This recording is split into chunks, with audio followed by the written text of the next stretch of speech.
শাকিব খানের বাসায় ছেলে আব্রাহাম খান জয়কে নিয়ে ঈদ উদযাপন করেছেন চিত্রনায়িকা অপু বিশ্বাস। জয়কে ঘিরে মেতে উঠলেন জয়ের দাদি, ফুপু ও ফুফাতো ভাই বোনেরা।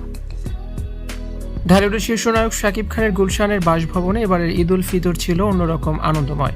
শাকিব ও অপু বিশ্বাসের একমাত্র পুত্র আব্রাহাম খান জয়ের উপস্থিতিতে পুরো বাড়ি যেন প্রাণ ফিরে পেয়েছে। কেবল শাকিব অপু নন, জয়ের আনন্দ ভাগ করে নিতে উপস্থিত ছিলেন তার দাদি, ফুপু, ফুপা এবং ফুফাতো ভাই বোনেরাও।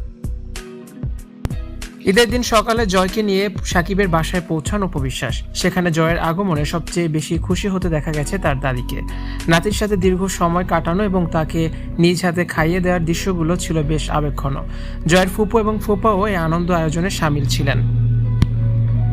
জয়ের জন্য ঈদের সবচেয়ে বড় আকর্ষণ ছিল তার ফুফাতো ভাই বোনেরা। সমবয়সীদের সাথে আড্ডা, খেলাধুলা আর দুষ্টুমিতে মেতে ওঠে জয়।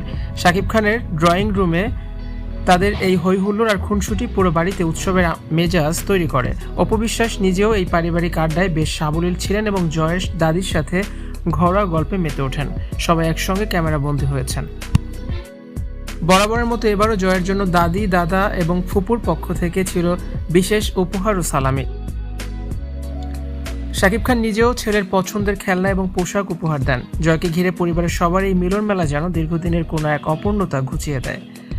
দীর্ঘদিন ধরে শাকিব ও অপুর ব্যক্তিগত সম্পর্ক নিয়ে নানান ধরনের গুঞ্জন থাকলেও সন্তানের খুশির জন্য পুরো পরিবার এমন এক হওয়াকে ইতিবাচক হিসেবেই দেখছেন ভক্তরা। জয়ের শৈশবকে আনন্দময় করতে পরিবারের প্রতিটি সদস্যের এই অংশগ্রহণ সামাজিক যোগাযোগ মাধ্যমে প্রশংসিত হচ্ছে। ভিউয়ার্স, কেমন লাগলো শাকিব ও অপুকে একসঙ্গে দেখে? আপনাদের মতামতটি অবশ্যই কমেন্টস করে জানিয়ে দিন।